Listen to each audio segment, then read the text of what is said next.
this afternoon we have a OE4 two-piece shaft, 1410 series, for Chris at Northwood Property Services. So this is his 1-ton dually dump, and it had driven into a vibration problem, and that's what it brought it here, why it's here.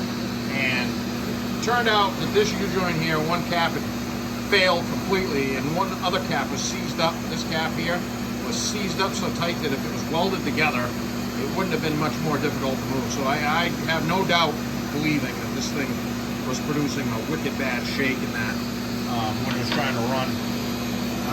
The other two U-joints in the system were right behind this. They hadn't failed this dramatically, but they fell apart when I took them apart. The bearing was about the same. So it's got 3 new Spicer snap tights in it. They're the best U-joints made. And a 211 359X Spicer center bearing. That's all the components. These are the original type components the truck was built with. Very good service life out of those items. So now the slip yoke, I drilled and tapped it for a grease fitting. Cleaned it out. It hadn't, it was not quite dry. There was not any abundance of lubrication in it though. It is unhurt.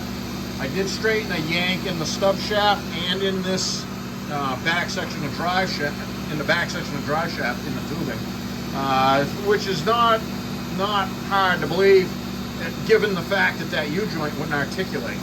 So glad it wasn't damaged more than it was. It was about a 3 on a SCSI meter. I sandblasted all the components when it was disassembled like I always do. Cleaned up real well, and so it's going to run just like brand new. And that's what I tell people. It's not brand new, but I put good components in it, and I got it all tuned up, and it thinks it is. So that's what matters. That's about 2,700 RPM right there. 0 at the transfer case.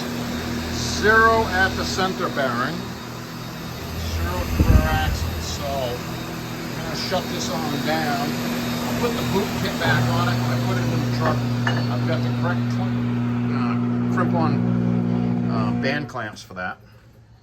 I'm going to take it out of the balancer right away and take it over to the other side of the shop in the paint booth and get primer on this before I go home. Get it painted tomorrow and in the truck.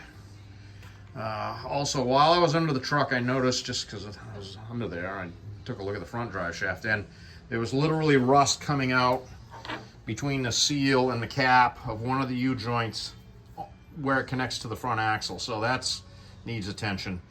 And so Chris and I call Chris and talk to him about it. So I'm going to remove that drive shaft, the front drive shaft, when I put this one back in, get him going, and he get back to work with this truck, and then I'll fix the front drive shaft, next week or so, and I'll sneak that truck over here some afternoon and put the front drive shaft back in it too, and he'll be good to go. And then plowing next year, he won't have to worry about drive shafts at least.